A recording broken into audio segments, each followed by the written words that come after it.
राज्यकारभारात असावा हा विचार ज्या काळात महाराजांनी सर्व धर्म समभावाचा विचार त्यांनीच दिला, लोकांना एकत्रित केलं आणि त्यातनं स्वराज्याची निर्मिती झाली. बाहेरनं येणारे जे काय आक्रमण होते ते परतून लावले कोणाच्या जोरावर, तर ह्या देशातल्या लाखो वेगवेगळ्या समाजातल्या त्यावेळेसच्या जे आपल्या सगळ्यांच्या पूर्वजांच्या जोरावरती हे सगळं शिवाजी महाराजांनी दिशा देण्याचं काम केलं. आणि आज जो आपण मोकळा श्वास घेतोय, छत्रपती शिवाजी महाराज आणि त्यावेळेसची जी लोक कल्याणकारी किंवा एक लोकशाहीची संकल्पना मांडली होती, आज काय चाललंय मला सांग. प्रत्येक वेळेस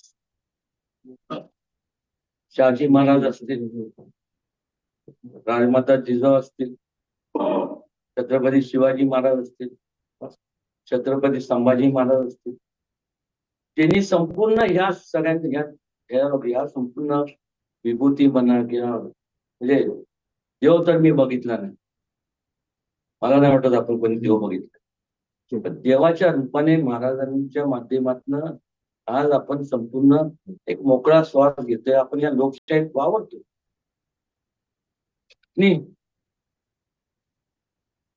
कोणी पण उठायचं, काही पण वक्तव्य करायचं, प्रत्येक वेळेस मग त्याच्यावरती कारवाई केली जाईल. आमचे आराध्य दैवत आहे.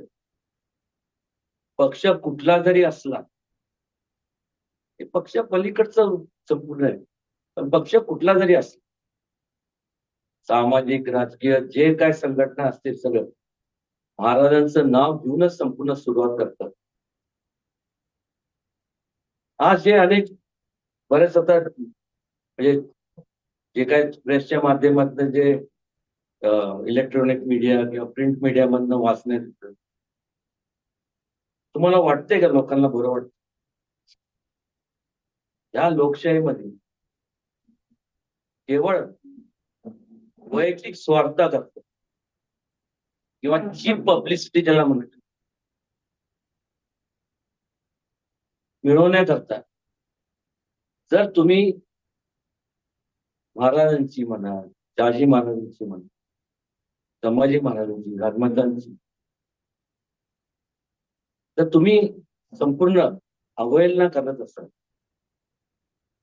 तुम्हाला वाटतंय का संपूर्ण हे लोक, महाराष्ट्रातले लोक किंवा संपूर्ण देशातले लोक किती वेळ गप्प बसतील? आणि कारण काय? प्रत्येकाने सांगायचं की आम्ही त्याच्यावर चौकशी करू, चौकशी. हे ना, चौकशी बिवकशी नाही. जर खऱ्या अर्थाने आता अधिवेशन चालू आहे, त्या अधिवेशनाच्या काळामध्ये माझं तर प्रामाणिक मत आहे, एक स्पेशल कायदा पास केला पाहिजे